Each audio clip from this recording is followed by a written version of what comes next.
a very important episode in the Buddha's life is the Shakya Hatya, the massacre of the Shakyas. Why does it happen?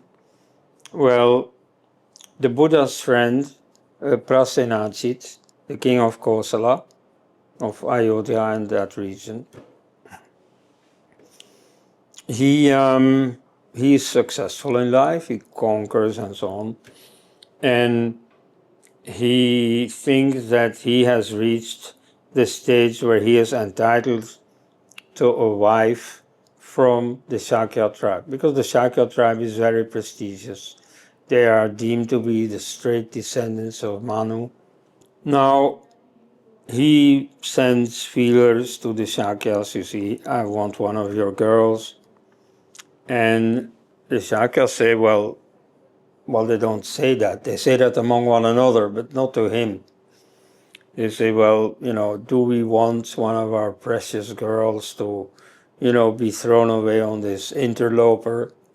Okay, he may be powerful, but he's not one of us. Yeah. Then again, because he's powerful, we have to keep him as a friend. We can't afford to offend him.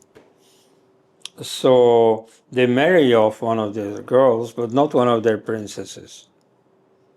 So their president for life, who's no longer the father of the Buddha, because the Buddha is already an old man at that time,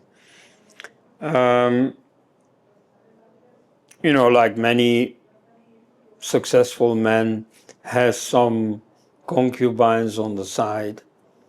And so with one of these women, he has a daughter. And so he passes her off as a princess, gives her to the king of Kosala.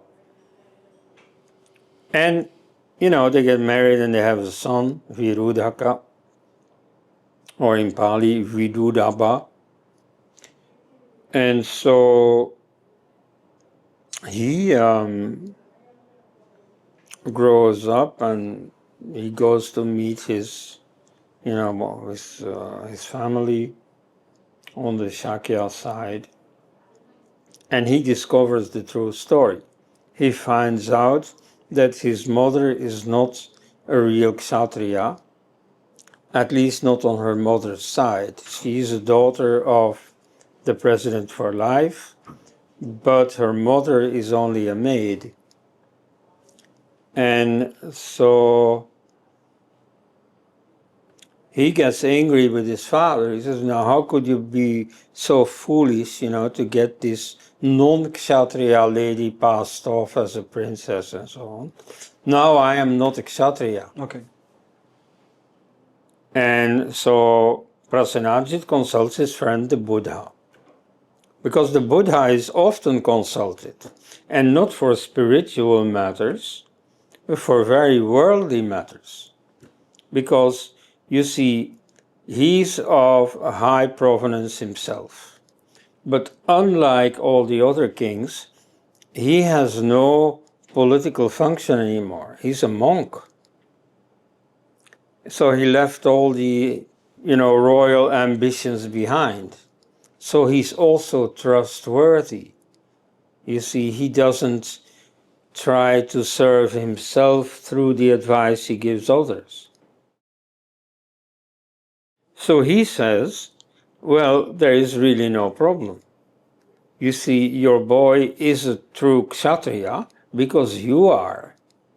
Caste is passed on in the paternal line. The mother doesn't matter. So clearly that was the old view of caste.